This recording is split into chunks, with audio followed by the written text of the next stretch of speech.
Man is sitting under a kalpavriksha tree, a wish-fulfilling tree. You sit under the tree, it grants your wishes. A tree that gives you whatever you happen to imagine. Man imagines what he shouldn't imagine, he gets caught up in the net of his own fantasies. And if you spent time with Baba, you would know that this was Baba's all-time favorite story. If you were to go through his works with a computer, I guarantee that this story would be told more times than any other story. What does that mean? That he was attached to that story? No, it means that the meaning of this story was very dear to his heart, and he wanted to get this meaning across. And so a lot of you know Baba's works, know the story, and here it is. There was a fellow who was wandering around. He saw a tree and sat down in its shade. He felt very happy he'd come to such a fine tree, but then he said, it would be much better if there were a beautiful bungalow here for me to live in.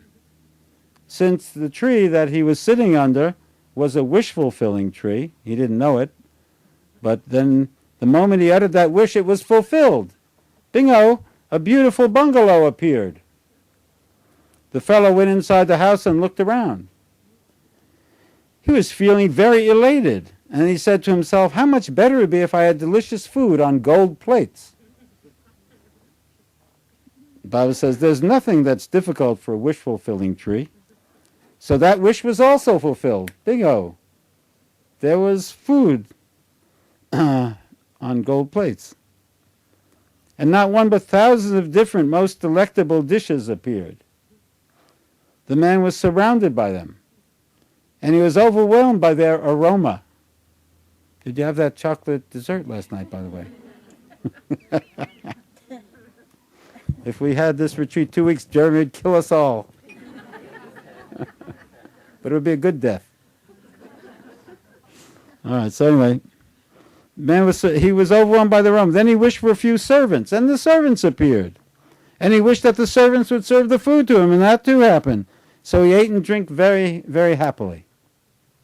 Next he wanted a companion. Now the trouble begins, right?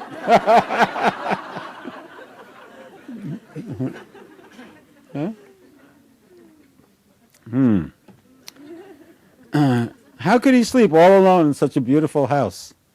In a moment, a ravishing maiden appeared. He couldn't even have imagined such a beautiful girl. Then this fellow thought, well, she must be a ghost, because the moment I thought of her, she appeared. The moment he said that, the girl turned into a ghost. When he saw the ghost, he was afraid it would devour him. And that is exactly what happened. The ghost devoured him. Baba used to tell the story, go, end of story. And Baba said, this is how he ended up under the wish-fulfilling tree. This is all that he achieved in his life. He got so much, and then he made the woman a ghost. Not only that, he even had himself devoured by the ghost, Baba tells. So he'd tell that story again and again and again, and he would say, in fact, this world is a kalpavriksha tree. It is a wish-fulfilling tree. And you see, what that guy's mind did, it was mind created. He sat under this with enormous potential, and the mind created an experience that ate him up. And in the same way, our life is full of potential, but because of our minds, it eats us up and destroys that potential. And we can change that through meditation, through yoga, through inquiry. We're out to change those habits of mind that sees ghosts when there are no ghosts.